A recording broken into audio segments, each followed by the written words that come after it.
it's beautiful outside and high 50s and the sun is out, and we don't get that. So we really appreciate you taking that time and this first step for some of you to become middle school parents, or for others of you, middle school parents again.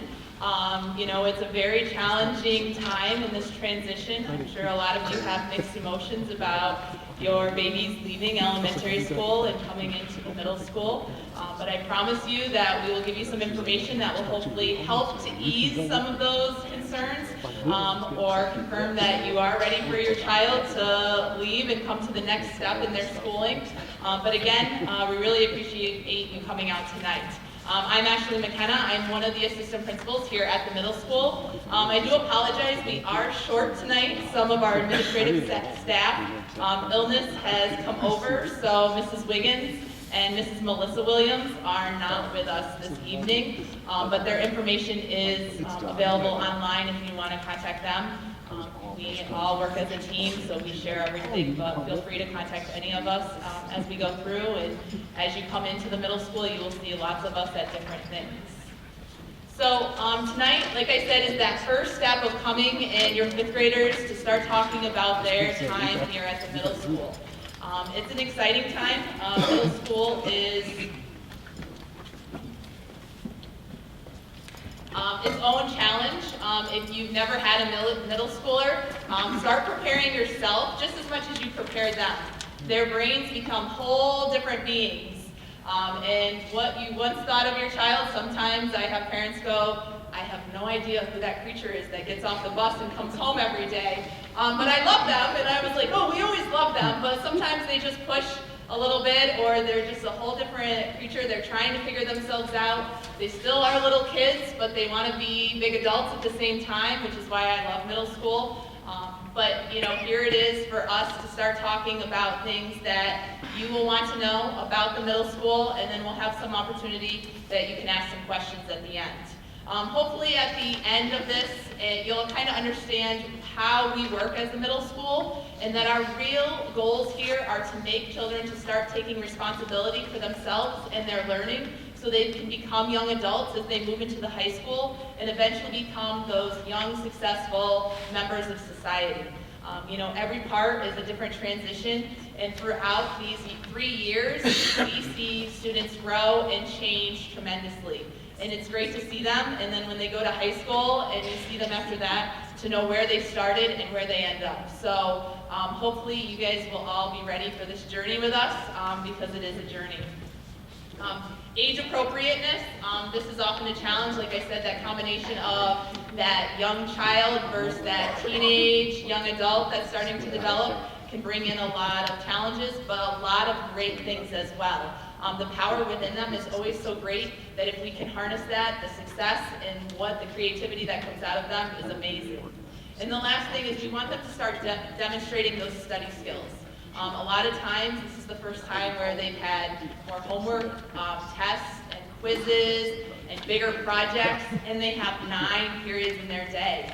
It's a whole new ballgame. A lot of them, they like it because at 43 minutes, the bell rings, they get a 3-minute little transition break, they can get water, they go to their locker, they talk with their friends, and then they have a whole new learning experience to have in the next period.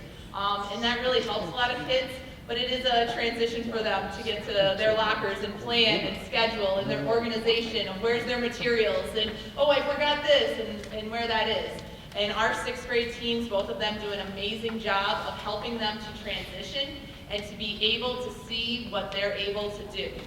So when they start off, and as you come later on in the summertime, and they're fully 6th graders, you see a lot of big eyes, and it's scary, but by the first week, they've gotten this building under control. And so just know that they're in good hands.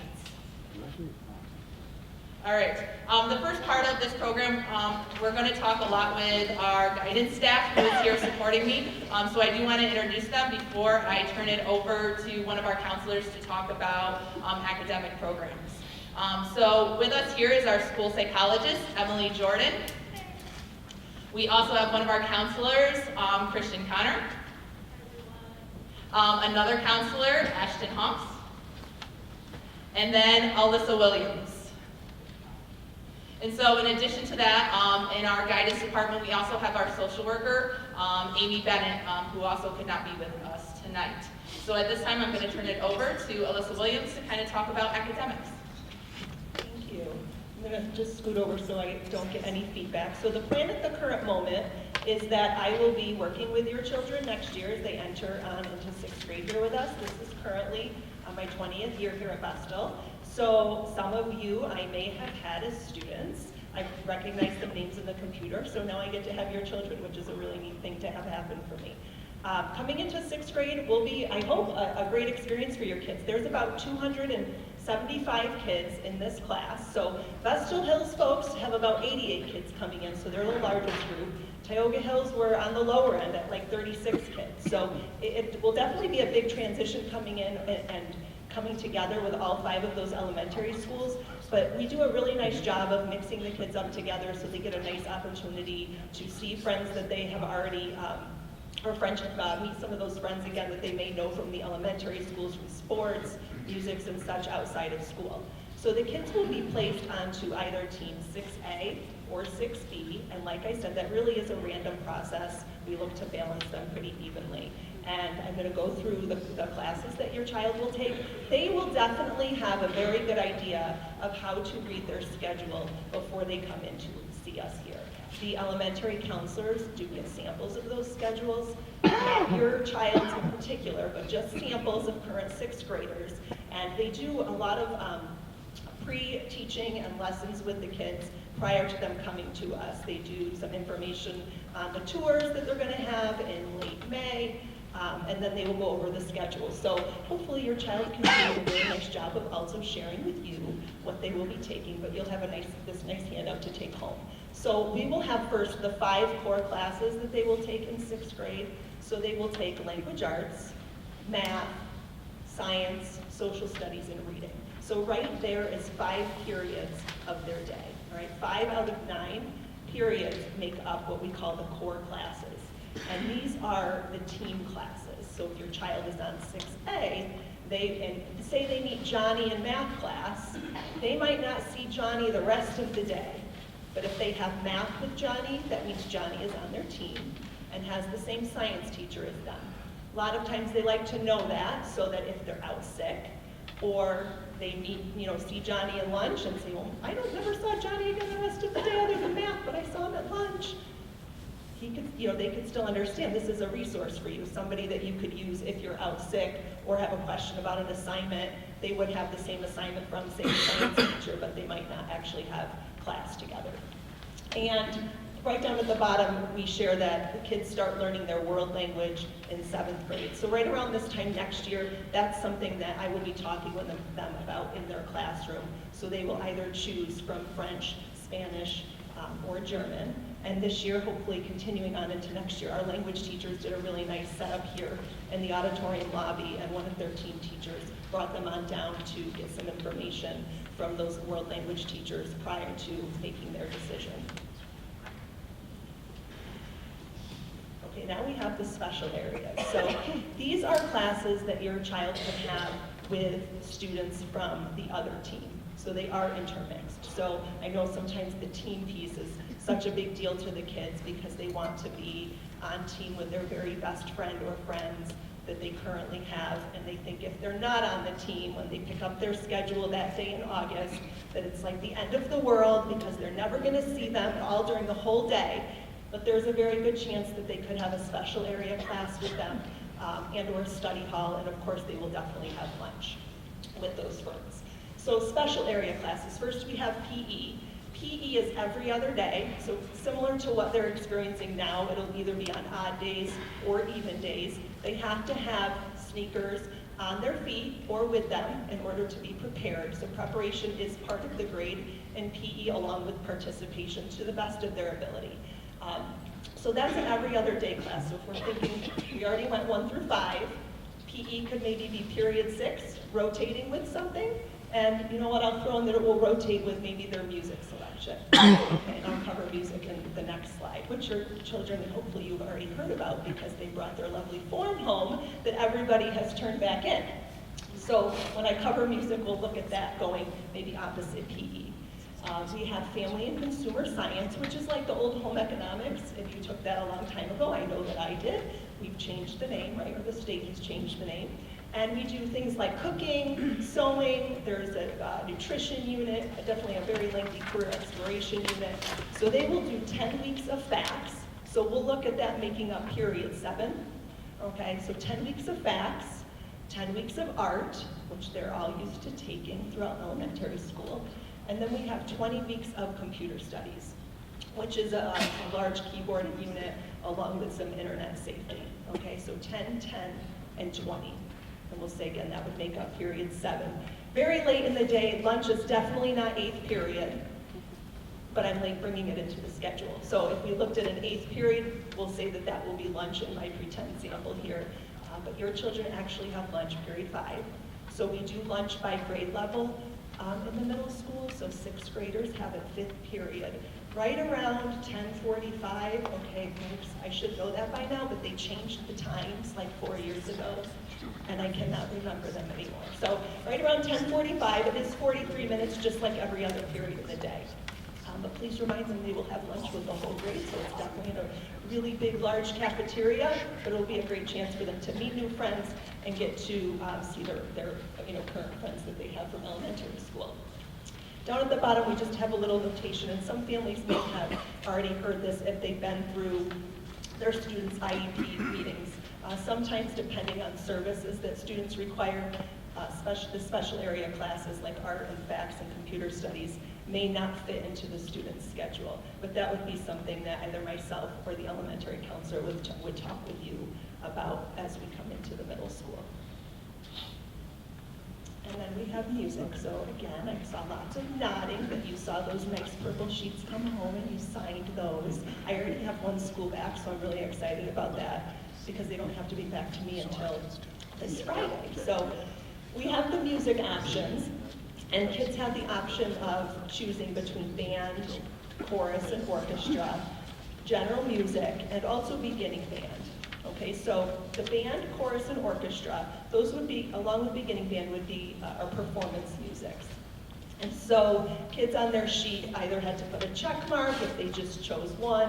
If they were a student in more than one performance music, they noted with a 1 or a 2. And that's just so for scheduling purposes, if I couldn't fit both, then I would need to know which is the absolute one that they wanted to have the most, and then we would do our very best to get that in to the schedule. So we put those little asterisks up there next to the performance music, and I know the elementary counselors really kind of honed in on this with your kiddos, that these are built into the schedule. So they have the piece where they perform and go to the selection with their large peer group, but then they are pulled out of sometimes certain classes on a rotating basis, and that's not determined until the school year starts and the music teacher sits down and takes a look at his or her schedule to know when they're available to do music. So usually it's those lesson groups rotate between 3 or 4 periods of your child's schedule.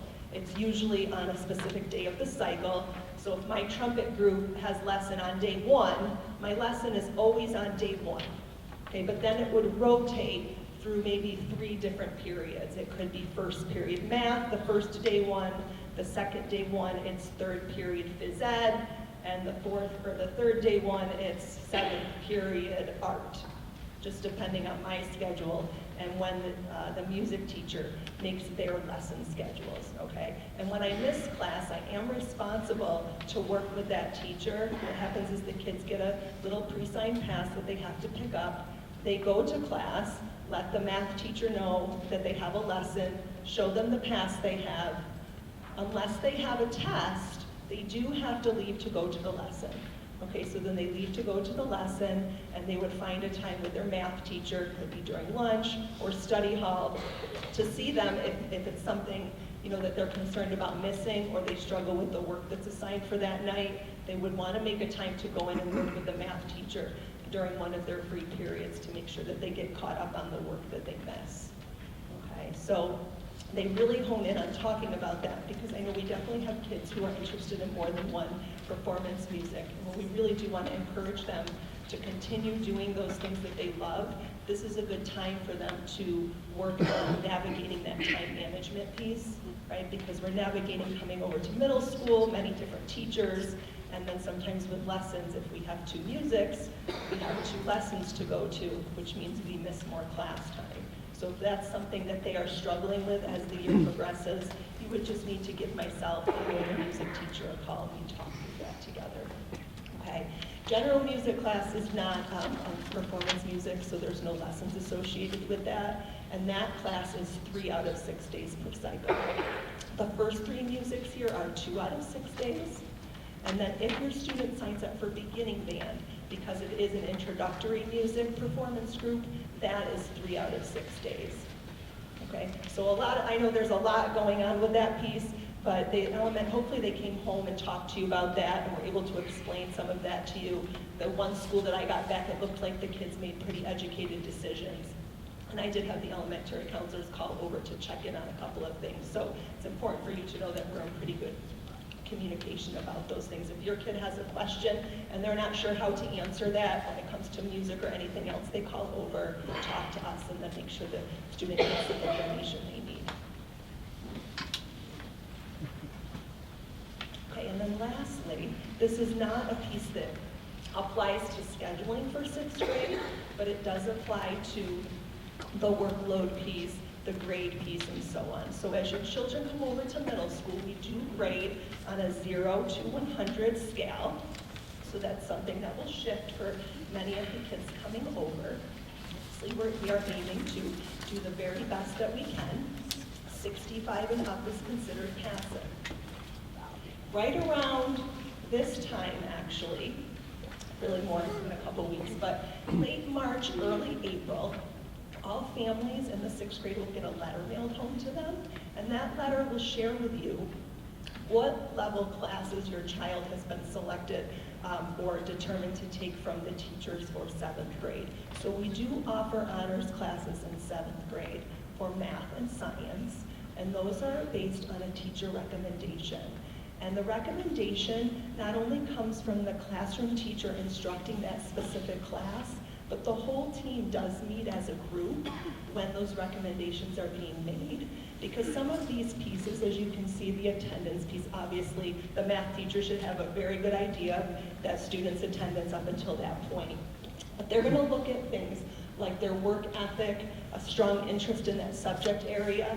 But as we move into honors classes, science more than math, there is a lot of reading and writing that goes into that particular honors class. So the ELA and reading teacher will be involved in that recommendation process as well, even though it's not an honors class in 7th grade. But they will be assisting the science and math teachers in making those recommendations. So what will happen is the team will meet, they will make the recommendations for either Science 7 honors or Science 7, and then all families will get a letter mailed home to them that will really spell out what the class entails, both of these, what the curriculum entails, along with how the recommendation was made, and then there'll be information in there, if you require further information or have questions about what was determined by the classroom teacher for your student to take.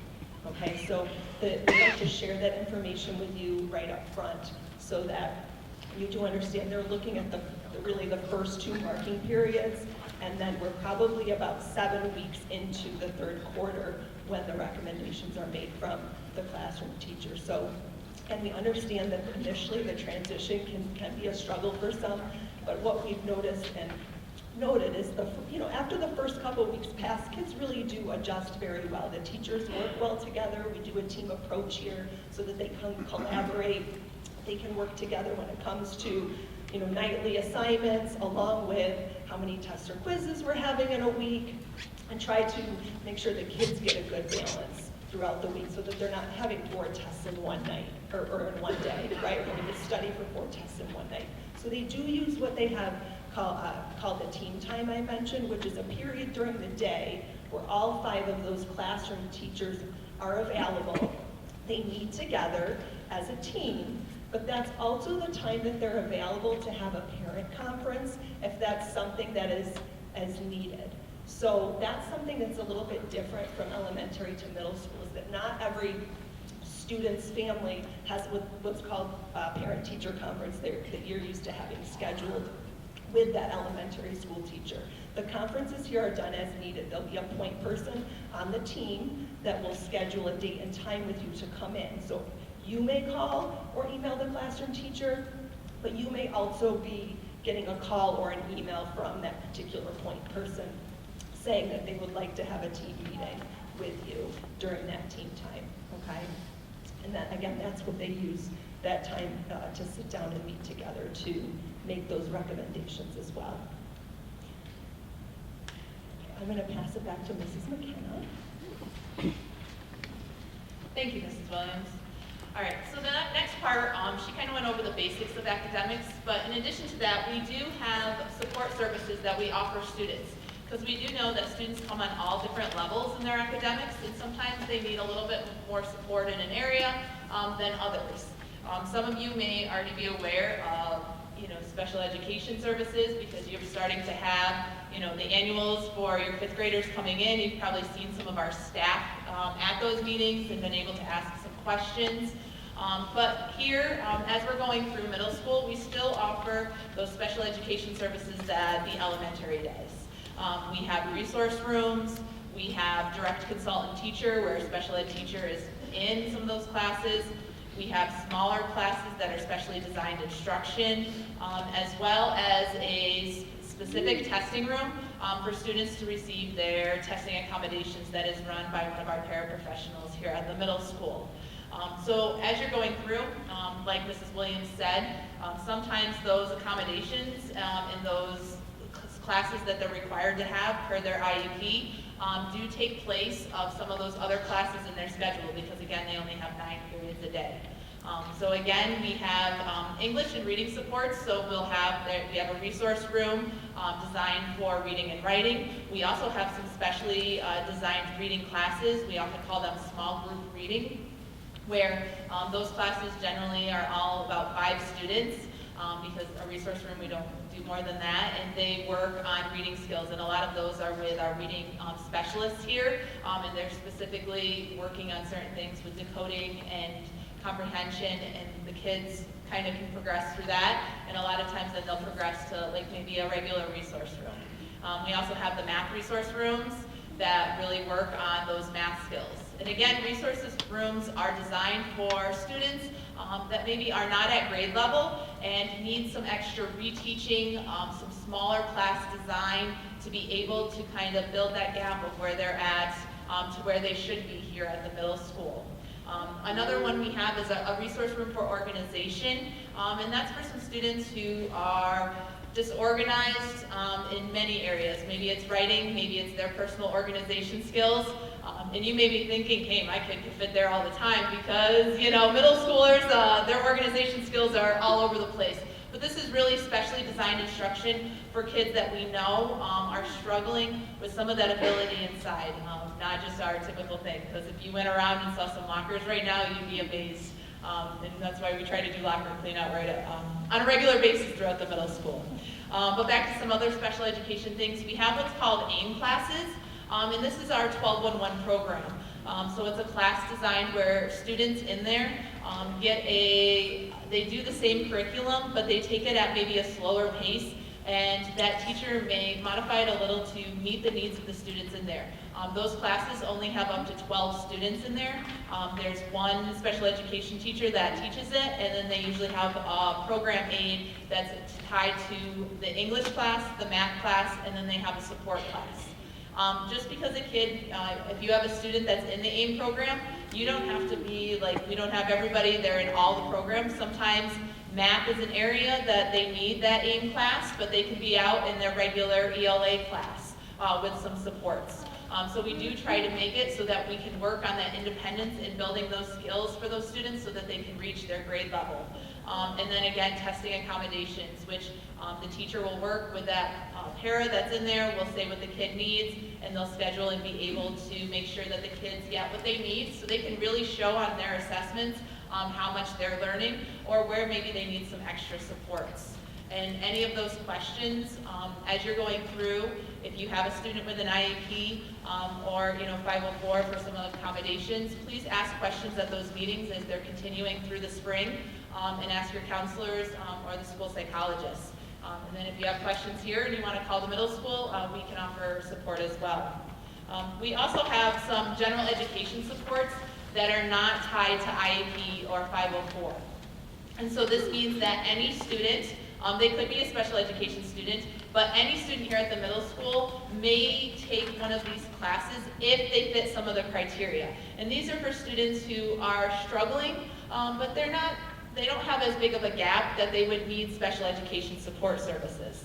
So we have a reading workshop and we have math workshop.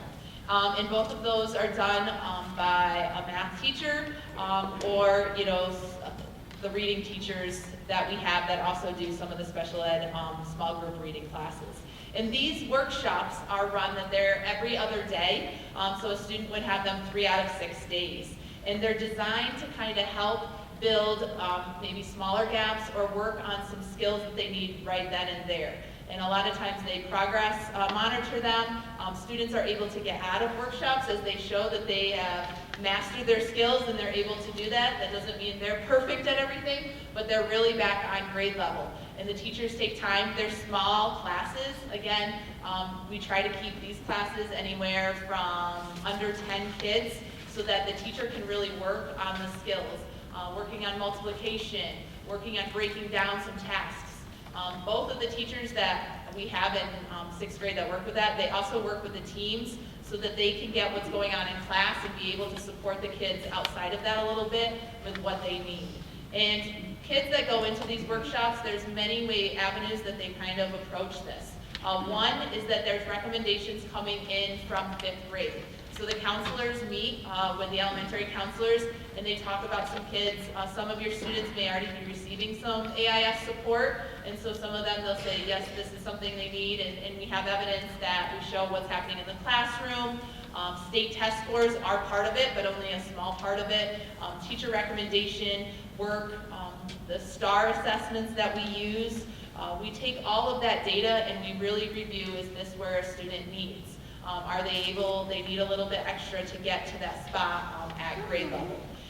And don't think just because your student comes in without a workshop and maybe you're 20 weeks into 6th grade and your child's just really been struggling with math and you're concerned and you call up the counselor, and probably if you're concerned, we've already noticed some things here. So before that happens, hopefully, if the teachers have been in contact with you, you've been doing things, you've been trying things, just because they're not in it at the beginning of 6th grade doesn't mean that they wouldn't be put in a workshop later on. We would try a lot of different other approaches to see before changing a schedule, but we also meet as a team. We call it student support team, just about weekly, and that's with admin, guidance, and then team teachers. And we talk about how best to support some of these students. And we look at all of these data points and say, hey, yes, this kid's really struggling. We think they need a little bit more. And so we then look at doing a schedule change. And so that can happen at any year, 6th, 7th, or 8th. Generally, every year, the teachers will make recommendations to guidance to say, these are some kids that I think would really benefit from that. And I will have to say this year we've had a lot of successes, that we've had a lot of kids move out, especially in math, which is nice to see that they've been working really hard. So it is not that just because you're in it forever. We don't want you in it. We want you to get out there and be there. But it is another support service for students. But again, we look at everything for that kid to make sure that they really fit in there, and it's not something else we can try just within the classroom or something between home and school we can work on before we turn it over to change their schedule. All right, now some basic information about the middle school will be Mrs. Jordan. All right, welcome. I'm just going to talk about some logistics, and in terms of start time, we start at 7:31 a.m., which is very early. The students tell us that frequently. We also tell it to ourselves frequently. It's very early. It's a big change from elementary school to get up and get rolling that early in the morning. I I will also say we have the bus come in that drops the students right off in front of the school, and then you also can do parent drop-off. If you're going to do parent drop-off, especially if you have older students, you know this, there's quite a line in the morning, so you're going to want to come before 7:31 to get in the line for the parent drop-off, which is across the street. And we'll talk more about that in August when we talk about the orientation. But our end time is also early. It's at 2:33. So we come early and we leave early. Lunchtime is a normal period. It's fifth period, like Mrs. Williams said. Similar to elementary school, you can purchase a lunch here, or you can buy your lunch. Either one will be fine. The cafeteria is crowded. Like we said, 275 students are in there eating at once. But we also have something called the Literacy Cafe, which is a small room next to the cafeteria. That's in a quieter space that some of our students appreciate and need. So it's not quite as noisy as the big cafeteria. So that is an option for all of our students. We have 9 periods. Mrs. Williams went through that as well. They're all 43 minutes long, and there's 3 minutes in between each class. This is what students worry about the most, I would say, when we get the orientation. Am I going to be able to make it? And we've actually, Mrs. Connor has even walked some of those paths. You can get everywhere you need to go in 3 minutes walking. You don't even need to run to get there on time. So at the beginning of the year, we're pretty flexible. We know they're running their schedules still, and we'll help them with that. But it is doable to do that in 3 minutes. All right, in terms of medical piece, as you have your yearly physicals coming up this spring, your medical provider will probably bring this up, but 6th grade students who are 11 years are required to have that Tdap booster by day 14 of school. And if they don't have that, our nurse is going to be calling you to say, we really need it. The medical forms and immunization forms can be found on the parent tab. We also have paper copies you can pick up on the way out if you want to take a paper copy with you to take to the physical. And then our nurse, Michelle Horacic, is a great resource for anything, but especially if you have questions about immunizations or forms or just your child's illnesses or health, she's a great resource for all of us. So that's that piece. And Ms. Connor. Hi everyone, my name is Christian Connor. I'm the 6th grade counselor this year, so soon to be 7th grade counselor. And Mrs. Sorrell and I mean, you've been hearing this the whole presentation, different ways that you can start preparing your children, right, to enter into the middle school. And as a 6th grade counselor this year, right, I can tell you that it is a really big transition. It's not without its challenges, but it's also a really fun and exciting time. So we're just going to be sharing a few different things that you can start to do with your children to prepare them to come to the middle school. One of those things, and one of the more important things I would say, is starting to work on operating a combination lock. Mrs. Williams mentioned this before, but in your child's elementary school classrooms, they will be working with their elementary school counselors who will be doing a variety of lessons with them to prepare them for what the middle school is going to be like. And part of those lessons includes the combination lock. There are a lot of resources online that you can use that are really helpful. If you just Google search practice combination locks, a bunch of websites will come up and they can actually practice those online. And on top of that, I just learned this today actually, but you can get a combination lock from like Walmart or the dollar store for like $3-4. So that's a really good resource and a really good place to start because it does just take time to practice those things. But once you get the hang of it, right, Mrs. McKenna mentioned this, usually within the first few weeks they've got it set. And with the transition period being 3 minutes, I think one of the cool things about 6th grade is that all of their core classes will be in the same hallway. So usually a quick stop to the locker is not a big problem. So that's usually possible. Brings me to my second point. So when you all come to the 6th grade orientation, which will be in August, we will give you new copies of, the updated maps of the building, which you can look at with your child and they can start to understand how their schedule works, right? And going from class to class, what that will look like. The map is great, but I also think one of the most valuable resources is actually coming into the building and being able to walk their schedules for themselves. There are usually a few times in the summer that the building is open, including the the day of sixth grade orientation, when they can come in and kind of see where all of their classes are. And I find that that usually makes them feel a lot more comfortable coming in, knowing where all of their classes are, where their locker is, and even getting to practice the locker a few times is really helpful. And I'm going to pass it on to Mrs. Sorrell. Right. Hi there, everyone. So I'm Ashton Sorrell. I'm one of the seventh grade school counselor this year. I'm one of the school counselors here in the middle school. You might see some things that say Ashton Hawks on it. You might see things that say Ashton Sorrell. I just recently got married, so I'm going through the whole name change process right now. So it was Hawks and changing it to Sorrell currently. So we're going to talk a little bit more about how you can prepare your child for middle school. So before orientation in August, it would be really helpful if your students and you were able to get together and work on marking and color coordinating some notebooks and folders and any of those sorts of things. Even labeling some different subjects may be helpful. So for example, like for math class, if you want like a red folder and like a red notebook, that might help your students with the transition of going, class to class and period to period. It's also important that they might need a little help when they get to their lockers and getting that organized for the first time. So before orientation, talking that through with them about, when you get to your locker, you're going to take your jacket off, you're going to hang it up, you're going to put your backpack on the same hook.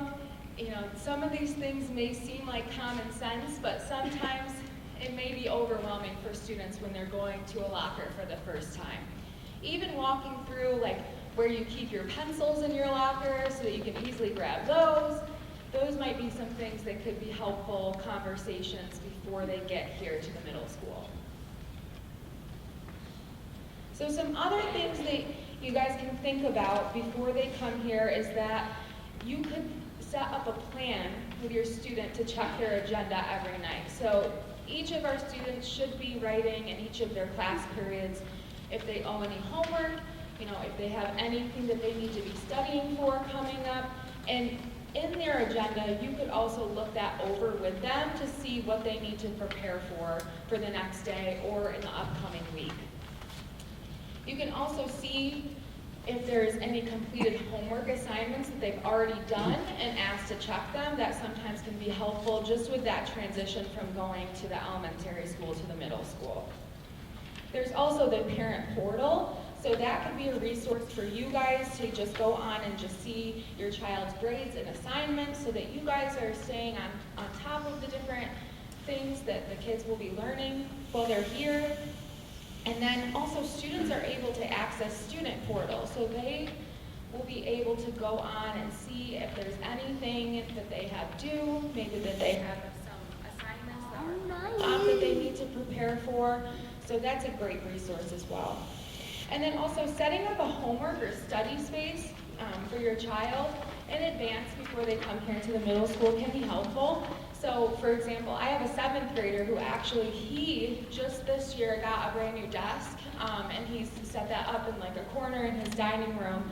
And that's been something that has been super helpful for him to become more successful at school and at home when doing his homework. So he knows that, when he gets home, he has his dinner, then he has his space where he goes to, that he has everything organized and set up how he likes for him to get his work done. So it could be anywhere. It doesn't have to be this, specific desk, but maybe designating an area of your home for your child to do their work could be something that could be helpful to keep them in those routines. And making a plan before the school year begins of where they can go in the home to do their work quietly. All right, Mrs. Jordan again. All right, I just want to echo that about the study skills. I feel like that's probably one of the biggest keys to 6th grade. And I would really recommend setting up a time because you might have your students say, we don't have any homework. That might happen, and they might actually have homework. So I think if you set up a time where you're going to just sit and check, and then if they don't have homework, awesome. Maybe they got it done during study hall, but just setting that routine is super important. I will also say, if you've had older students go through middle school, each sibling is really different. So you might have had one student that just flew through it and took on organization and homework. Then you might have another, as a mom before, then you have another one and you're like, what happened? You're like, this kid doesn't get it. And that's true, they don't. They're all really unique individuals, and so I think, just starting from the standpoint of they're all gonna need a little help to get started is super important. The last piece here is just about staying in touch. Communication is key, and we really do wanna work together with families to help support students as they make this transition. So it lists a few different places that you would contact if you have concerns. So our counseling office, I didn't know we had a range. Sorry. Our counseling office is a great place to call if your student is having any difficulties with adjustment. So they're feeling overwhelmed, they're feeling stressed, they're having difficulties with friends. We would be the go-tos for that. If you have academic concerns, like Mrs. Williams spoke in the beginning, each team has a time every single day where they can meet with parents during their team time. So for academics, you go to the team. And then administrators, they are always very open to meeting with students. I'm speaking for you, but they're very willing to meeting with students to kind of hear what's going on and help problem solve, because that's a huge part of middle school as well. Last bullet up here, super important. If your email changes or your phone changes, we need to know. That's the only source of contact info we have, and if we don't have the correct one, you're going to miss out on the weekly newsletters and any other information we have. So super important. Last but not least, 6th grade orientation day. This is like the super exciting day. At the end of August, you get to come in, and that's the day your student comes in with you as well. It's all buzz. It's like super exciting and very, very full in here. Plan to spend some time. We will do a discussion in here first, and then after that we release folks to go try out the lockers, to walk their schedule. They will actually get their schedule, their real schedule that day, so they can walk their schedules. You might want to do that with them the first time, and then you can try to have them do it on their own the second time, or the third time. I think we had someone like last year do it like 6 times, and so they felt comfortable. So we're here for a while that day, but very exciting day.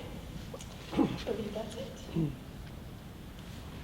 All right, so we're coming to the end, and like Mrs. Jordan said, our 6th grade orientation will be at the end of August. We have 2 orientations that day, so we'll have a morning session and an afternoon session, and then usually another day before school starts, we open up the building for all grade levels to come in if we're able to. Sometimes with construction, it does make it a little challenging, and hopefully, if things go well, we are starting some construction this summer with our music classrooms, and we're very hopeful for that to kind of get some upgrades there, which could change a few things. But orientation will happen, and we will have access so that they can get to their lockers and try them out. Again, we are here to help you and your child, through this middle school years, and as they transition from elementary to, our school here, VMS. We love it here. We have this beautiful auditorium.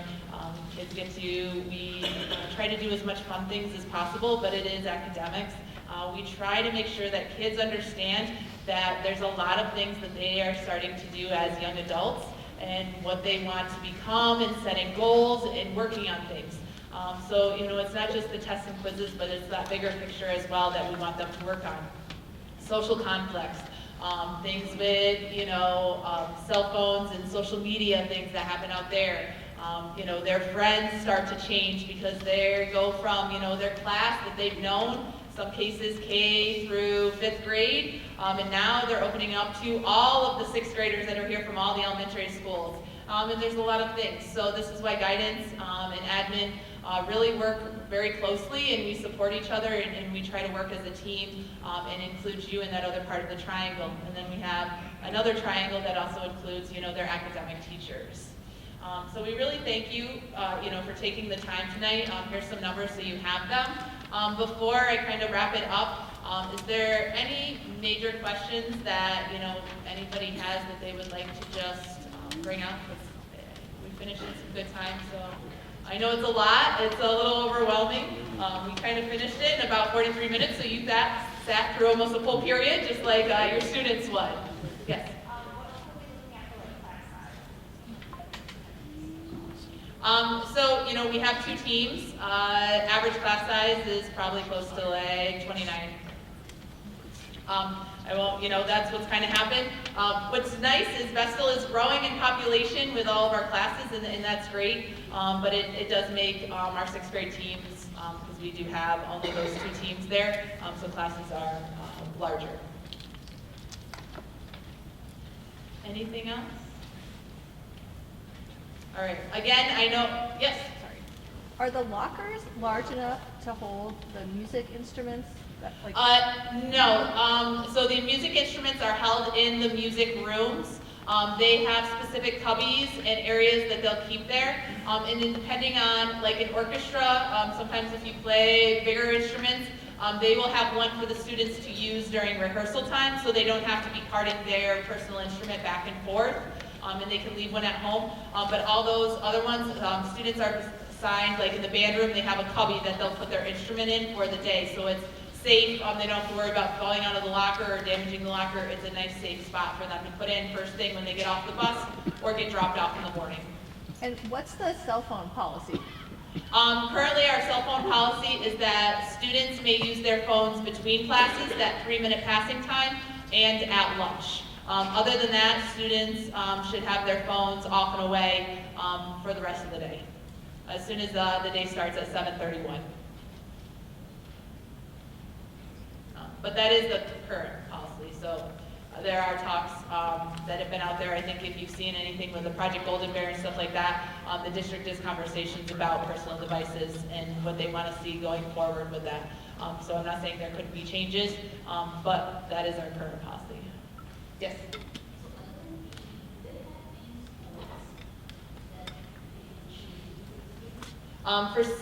This question was about sports in 6th grade. So PE is the only physical class that they have. Sometimes there may be events that may be offered, but as school-sponsored sports, no, that would start when they go to 7th grade. Yes? Class size, is this the biggest incoming class in the building? No. There's other classes that are bigger? Yes, they're actually bigger. We have a couple. 7th and 6th grade are all close or over 280. Is there any consideration for a 13? We always push to try to get smaller class sizes. So we have, we always share our concerns. We know parents have shared concerns with district, and when we have that many, and we know that transition where they're going from classes sometimes of 20 to that is huge. So we would love, we love even like a half team like we have for 7th and 8th grade.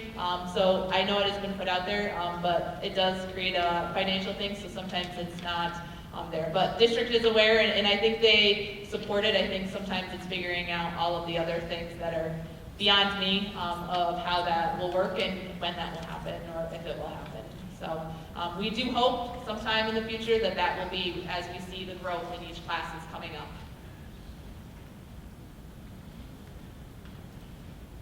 All right. Well, again, thank you for spending your evening with me. If you have any questions, please know. And I thank my guidance staff for coming tonight and sharing and being part of it. We'll be here for a couple minutes. Also, again, the nurses has a letter and some forms there. If you don't want to print them out, please take one. And make sure about that Tdap shot. That's very important. Because at day 14, if your child doesn't have it, they are excluded from school until they are for that. And age 11 is that key thing. All right. Again, thank you and have a great night, everyone.